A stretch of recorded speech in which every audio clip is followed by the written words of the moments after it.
पहला थिस्सलुनी का पत्री को 4 अध्याय 13 पद से लेकर 18 पद तक पढ़ना चाहूँगा और इन वचनों की और आपके ध्यान को आज लेकर जाना चाहूँगा, जहाँ पे इस प्रकार लिखा है। मैं पढ़ता हूँ। हे भाइयों, हम नहीं चाहते कि तुम उनके विषय में जो सोते हैं अज्ञानी रहो। ऐसा ना हो कि तुम दूसरों के समान शोक करो जिन्हें आशा नहीं। 14 पद। क्योंकि यदि हम विश्वास करते हैं कि यीशु मरा और जी भी उठा, तो वैसे ही परमेश्वर उन्हें भी जो यीशु में सो गए हैं उसी के साथ ले आएगा। क्योंकि हम प्रभु के वचन के अनुसार तुमसे यह कहते हैं कि हम जो जीवित हैं और प्रभु के आने तक बचे रहेंगे, सोए हुओं से कभी आगे ना बढ़ेंगे। क्योंकि प्रभु आप ही स्वर्ग से उतरेगा। उस समय ललकार और प्रधान दूत का शब्द सुनाई देगा और परमेश्वर की तुहरी फूंकी जाएगी, और जो मसीह में मरे हैं वे पहले जी उठेंगे, और हम जो जीवित और बचे रहेंगे उसके साथ बादलों पर उठा लिए जाएंगे कि हवा में प्रभु से मिले, और इस रीति से हम सदा प्रभु के साथ रहेंगे। 18 पद। इस प्रकार इन बातों से एक दूसरे को शांति दिया करो। हालेलुया, प्रभु के नाम की स्तुति हो। मेरे प्रियो, पौलुस ने यहाँ पे थिस्सलुनी की कलीसिया के लिए एक बहुत ही आशा भरा एक संदेश को उसने लिखा। हर एक पीढ़ी के विश्वासियों के लिए शांति के एक संदेश को लिखा। मेरे प्रियो, हम में से हर एक की जिंदगी में, जैसा पास्टर साहब ने कहा, इस द्वार से होकर हम में से हर एक को जाना है। आज मेरे प्रियो, हम यहाँ पे खड़े हैं, कल हम यहाँ खड़े रहेंगे या नहीं रहेंगे ये हमें नहीं पता।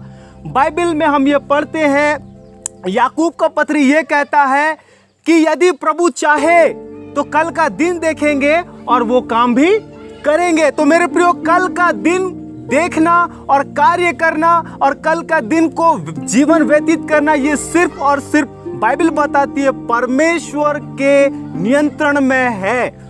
अभी पास्टर साहब ने भजन संहिता 90 अध्याय से पढ़ा, वहां 10 पद में इस प्रकार लिखा है और 12 पद में इस प्रकार लिखा है। 10 पद में बोलता है, क्या बोलता है, मैं उसी वर्ड को आपके लिए फिर से पढ़ना चाहूंगा ताकि हम परमेश्वर के वचन को परमेश्वर के वचन से सुन सकें। यहाँ 10 पद में इस प्रकार लिखा है, भजनकार कहता है, हमारी आयु के वर्ष कितने होते हैं? 70 तो होते हैं, और चाहे बल के कारण 80 वर्ष भी हो जाए। हाँ मेरे प्रियो, हमारी जो आयु है, हमारा जो उम्र है, बाइबल बताती है 70 वर्ष है, और अधिक अगर बल है, ताकत है, तो उसके कारण 10 वर्ष और बढ़ जाती है, और कुल मिला के 80 वर्ष का प्रमाण बाइबल देती है वर्तमान परिस्थिति में।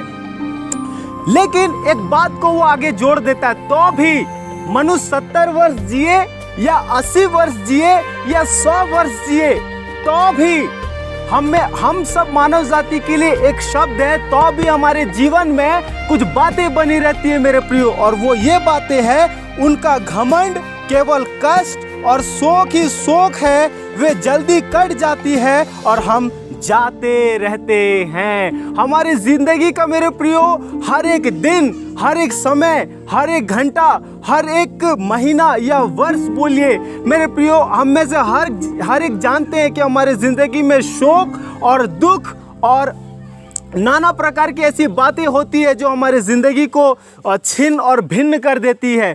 हम अपने ज़िंदगी में बहुत सारी बातों में फंस जाते हैं मेरे प्रियो, और इस ज़िंदगी की चिंताओं में हम खो जाते हैं और बहुत बार हम डूब जाते हैं, क्योंकि हम मनुष्य हैं। हमारा ज़िंदगी, बाइबल बताती है, तुम्हारा जीवन है ही क्या।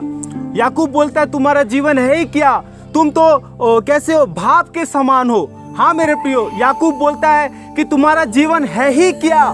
मेरे प्रियो, हम में से हर एक अपनी जिंदगी के प्रति बहुत सारी कल्पनाएं कर रखे हैं, बहुत सारा प्लान कर रखे हैं, बहुत सारी योजनाएं बनाए रखे हैं, परंतु ये सारा प्लान, योजना, कल्पना अपने स्थान पे अच्छा है, परंतु बाइबल क्या कहती है हमारी जिंदगी के प्रति? वो बोलता है, सुन तो लो, तुम्हारा जीवन है ही क्या, तुम तो भाप के समान हो।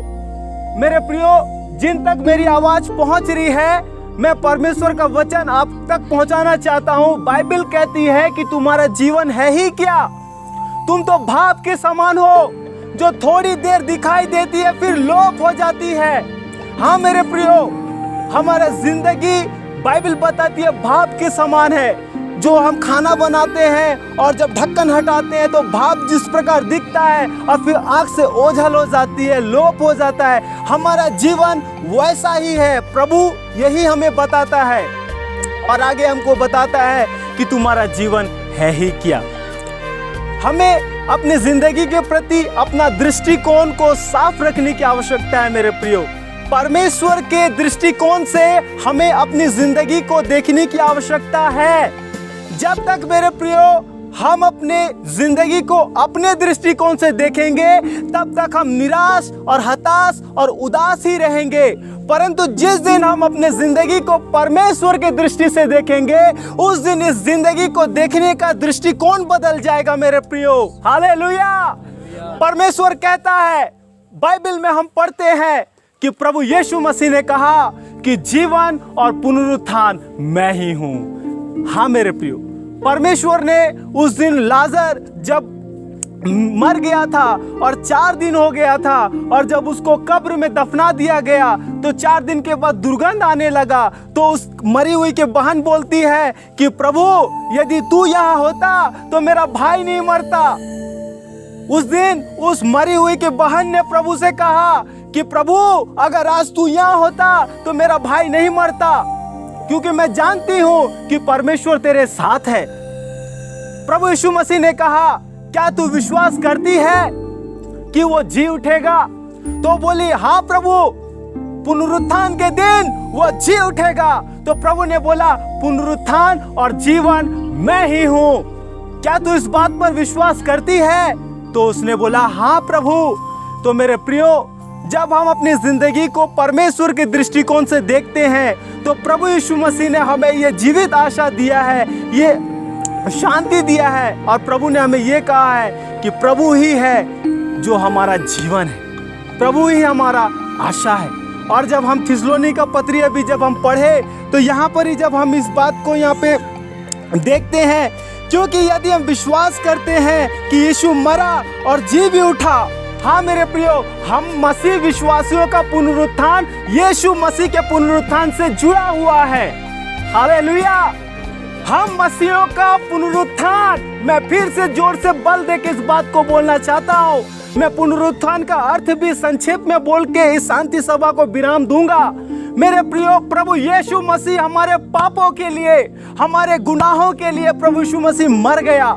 मेरे प्रियो, पाप की मजदूरी मृत्यु है, बाइबल इस बात को बताती है। मेरे प्रियो, जब हम इस बाइबल को पढ़ते हैं तो इस बाइबल में हम ये पढ़ते हैं कि पाप की मजदूरी मृत्यु है। आज जो हम मरते हैं मेरे प्रियो, इसका कारण है, एक कारण है और एक कारण है, और वो कारण सिर्फ और सिर्फ पाप है। पाप के कारण ही हम मरते हैं। परंतु परमेश्वर का धन्यवाद हो, हालेलुया, परंतु परमेश्वर का धन्यवाद हो कि उसने अपने इकलौते पुत्र को भेजा जो हमारे पापों को अपने ऊपर उठा के क्रूस पे मर गया और तीसरे दिन वो मृतकों में से जी उठा। हालेलुया। और वही आशा जैसा प्रभु यीशु मसीह मुर्दों में से जी उठा, वही जीवित आशा जो आपको और मुझे प्रभु यीशु मसीह दिया। हालेलुया। मेरे प्रियो, प्रभु यीशु मसीह में ये आशा हमको मिला है। यदि हम विश्वास करते हैं कि यीशु मसीह मरा और जी भी उठा तो परमेश्वर उसको भी उसी प्रकार जीवित करेगा। हालेलुया। ये हमारी आशा है मेरे प्रियो। प्रभु यीशु मसीह के द्वारा हमको ये आशा मिला है। इसलिए मैं आज दुखी परिवार से, पास्टर साहब और माँ से मैं यही कहना चाहूँगा, निश्चय मेरे प्रियो, हमारा आशा प्रभु यीशु मसीह में है। हालेलुया। प्रभु यीशु मसीह में है और हम सब के लिए मेरे प्रियो यही वचन है। सो वचन बहुत सारी है जो विराम नहीं होगी। आप निश्चय गिरजा में आके पास्टर साहब के साथ मिलके परमेश्वर के संदेश को सुन सकते हैं, शिक्षा ले सकते हैं और अपने विश्वास में बढ़ सकते हैं। इतना ही कह के मैं इस संक्षेप में परमेश्वर के वचन को यह विराम देना चाहूँगा। और दुखी परिवार को प्रभु ने कहा, तुम्हारा मन व्याकुल ना हो, संसार में तुम्हें क्लेश होता है परंतु ढांढस बांधो, मैंने संसार को जीत लिया है, मैं अपनी शांति तुम्हें दिए जाता हूं। इन वचनों को मैं बोल के